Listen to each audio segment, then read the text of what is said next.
OJK selalu menjunjung integritas tinggi. Welcome back to Pojok Juara Podcast OJK Bengkulu. Masih bersama kita dan senantiasa menemani kita di sini masih bersama saya Medo. Tadi kita akan melanjutkan penjelasan dari Pak Yugo terkait EPF ini masuk ke dalam pembiayaan yang seperti apa. Silakan Pak. Tapi sebelumnya saya minta maaf Pak. Saya nyetop Bapak tadi mungkin nggak sopan. Nah, tapi karena ini kebutuhan daripada biar viral aja Pak. Yeah. Gimana Pak kelanjutannya tadi bagaimana Pak? Balik ke pertanyaan tadi ya, kalau Fifth Group ya itu masuknya ke pembiayaan mana sih ya? Nah kalau Fifth Group ini masuknya kita ke pembelian dengan pembayaran secara angsuran ya. Jadi model pembiayaan di kredit itu jadi konsumen itu mengajukan barang ke Fifth Group ya, itu nanti dari pihak dealer lah bahasanya kalau di kita ya, sepeda motor itu ya, atau toko supplier elektronik ya, nanti kita setujui barang diantar oleh toko atau supplier ke konsumen, nah nanti konsumen membayar ke kita secara mengangsur. Berarti kira-kira kalau masyarakat nih mau mengambil motor berarti ke tempat Pak Yugo. Oh iya pasti.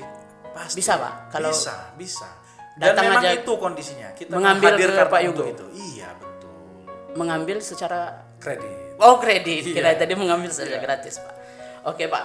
Terus ada jenis pembiayaan ini juga, misalnya ada seperti pembiayaan multiguna. Itu pembiayaannya seperti apa Pak? Ya, kalau multiguna ya, kalau ini saya coba buka dengan ini ya, biar tidak keliru ya. Ya bagus Pak. Multiguna Kalau itu pembiayaan barang atau jasa yang diperlukan oleh debitur untuk pemakaian konsumsi dan bukan untuk keperluan usaha atau aktivitas produktif. Jadi misalnya orang ini untuk aktivitas konsumtif ya, misalnya untuk pembayaran sekolah, untuk renovasi, nah seperti itu pembelian barang, nah itu termasuk ke pembiayaan multiguna. Ya. kalau di Bengkulu ini sepengetahuan Pak Yugo ada? Beberapa teman leasing termasuk Fifth Group juga menyediakan. Sudah punya juga. Ya. Jadi satu perusahaan pembiayaan itu bisa memiliki lebih dari satu kegiatan pembiayaan. Nah, sesuai dengan izin yang Tetapi diberikan. tidak sampai di situ saja kan Pak? Kan Maksudnya? misalnya seperti ini, saya ini pengusaha. Hmm. Saya pengusaha, kemudian Amin. butuh amin. Tapi butuh modal misalnya. Di pembiayaan apakah juga menyediakan yang seperti itu? Misalnya saya pengusaha nih, Ya. butuh modal. Apakah ada pembiayaan modal kerja misalnya? Ada. Itu misalnya bagaimana Pak? Jadi kalau pembiayaan modal kerja itu tadi kan ada pembiayaan investasi, mungkin kalau untuk yang jaga lama. Kalau yang kedua itu pembiayaan modal kerja. Kalau modal kerja ini biasanya untuk memenuhi kebutuhan pengeluaran yang habis dalam satu siklus aktivitas usaha debitur. Misalnya Om Edo punya usaha yang lagi ini viral nih, usaha hidroponik ya kan. Nah, butuh usaha untuk buka usaha ini. Itu bukan usaha Pak. Sampingan. Itu sampingan hiburan aja. Soalnya kalau saya panen itu Pak 1 minggu. Kenapa kita balik ke kangkung ke hidroponik Pak? Lanjut Pak. Oke. Yang modal kerja tadi. Bisa. Berarti di pembiayaan juga punya yang ada. seperti itu Jadi Pak ya. ada. Ya. Jadi bisa perusahaan pembiayaan juga ada yang memang menyediakan untuk modal kerja. Ada. Nah terus biasanya seperti yang Bapak sampaikan di awal tadi, ada pembiayaan lainnya. Nah pembiayaan lainnya ini sering sekali kita dengar kan, pembiayaan lainnya. Nah maksud pembiayaan lainnya itu gimana Pak? Nah. Misalnya apakah ada pembiayaan apa? Maksudnya apa ini pembiayaan lainnya? Jadi gini, pembiayaan lain itu tadi yang saya bilang. Kalau yang sudah ada itu ya, tadi kan yang sudah ada misalnya finance lease, kemudian sale and lease back, anjak piutang. Nah, tapi dimungkinkan. Nah, ini dimungkinkan ya, OJK memungkinkan kalau nanti timbul satu bentuk Usaha lain. pembiayaan lain ya. Jadi intinya begini, kalau pembiayaan kegiatan usaha lain itu maksudnya apa ya? Jadi kegiatan pembiayaan yang menimbulkan piutang pembiayaan dalam neraca perusahaan pembiayaan. Jadi perusahaan pembiayaan ini punya usaha lagi yang nggak ada dalam ini gitu, nggak ada dalam yang sekarang sudah umum ada. Nah, jadi mungkin usaha pembiayaan yang baru.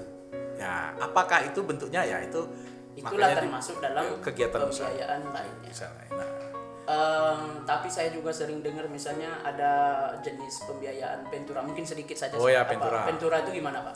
Secara umumnya kalau Ventura ini memang ada, tapi mungkin tidak terlalu tidak terlalu umum di masyarakat ya, karena memang Ventura ini adalah pembiayaan yang ya tidak untuk retail masyarakat ya. Kalau Ventura ini kalau penjelasannya adalah badan usaha pembiayaan penentang modal ke dalam suatu perusahaan yang menerima bantuan pembiayaan. Jadi kalau sekarang kayak kita pembiayaan misalnya nih VIP Group membiayai sepeda motor, Iya. gitu ya. Nah VIP Group nggak ikut campur nih sepeda motornya mau untuk apa enggak. Nah tapi kalau untuk Ventura, kalau dia mau membiayai satu perusahaan itu dia ikut dalam perusahaannya itu. Iya, misalnya jadi dia, motornya untuk siapa? nanti dia ikut menentukan ini harus apa. Jadi tapi karena ini kan untuk yang besar-besar, biasanya untuk proyek-proyek besar gitu ya. Jadi pembiayaannya itu tidak 100% diserahkan ke Apakah misalnya yang dikasih biaya. Jadi dia ikut dalam ikut dalam pengusahaan tender yang, itu. ya, seperti itu. Misalnya apakah mungkin ada minimal atau maksimal atau untuk terkait dengan Ventura ini? Nah, mungkin kalau untuk yang Ventura saya belum begitu ini ya, saya enggak begitu Berarti clear tantangan lah ya. kita Nah, akan nanti kita undang cek. nanti orang-orang Ventura, Ventura ya. biar lebih jelas. Ya, kalau Ventura ini tidak banyak ya. Ya itu perusahaan-perusahaan besar lah biasanya. Dan sedikit lagi Pak, ini sedikit saja. Kita tidak bertanya terlalu dalam, takutnya nanti kalau Salah, ya kan? ada pembiayaan infrastruktur. Ya. Jadi pembiayaan infrastruktur ini kalau kita berdasarkan PMK nomor 100 ya, 2009 ya. Yang dimaksud dengan pembiayaan infrastruktur itu adalah badan usaha yang khusus didirikan untuk melakukan pembiayaan dalam bentuk penyediaan dana pada proyek infrastruktur. Nah, kegiatannya itu ada 3 ya. Yang pertama pemberian pinjaman langsung untuk pembiayaan infrastruktur, itu yang satu. Yang kedua kegiatannya refinancing atas infrastruktur yang telah dibiayai pihak lain. Jadi infrastruktur ini sebelumnya sudah dibiayai pihak lain, kemudian direfinancing oleh si pemilik pemilik infrastrukturnya ke lembaga pembiayaan infrastruktur. Nah, yang ketiga pemberian pinjaman subordinasi yang berkaitan dengan pembiayaan infrastruktur. Nah, jadi pembiayaan infrastruktur ya terkait untuk Gedung, infrastruktur pembangunan ya misalnya kayak jalan tol, kayak pelabuhan, nah seperti itu. Oke Pak, terima kasih sudah banyak ngasih pencerahan ke kita ini. Iya. Biasanya gini Pak, kan yang kita sampaikan, kita jelaskan tadi kan perusahaan pembiayaan. Nah, Sekarang kan lagi tren-trennya syariah. siap. Sepertinya Pak Yugo juga lagi bersyariah dengan menumbuhkan jenggot-jenggot manjanya.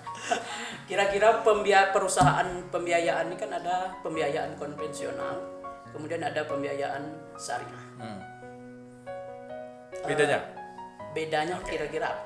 Nah, baik, kalau kita lihat apa sih perbedaan konvensional dan syariah, ya kan? Yang pertama, yang paling jelas itu adalah prinsip kontraknya, ya. Kalau di konvensional itu prinsip kontraknya adalah pinjaman dana. Jadi perusahaan pembiayaan itu memberikan pinjaman dana seolah-olah kepada kreditur Kepada, untuk membeli barang atau jasa yang diinginkan oleh si kreditur gitu ya, oleh konsumen gitu ya. Nah, kalau untuk di syariah itu prinsipnya dia jual beli ya, jual beli. Jadi si lembaga pembiayaan itu berposisi sebagai penjual. Sebagai penjual. Ya, Tapi bukan. sebelum ke penjual atau pembeli, Beli ya. kita lihat dulu yang mau lihat sebentar, boleh Pak? Cekidot ya. Oke.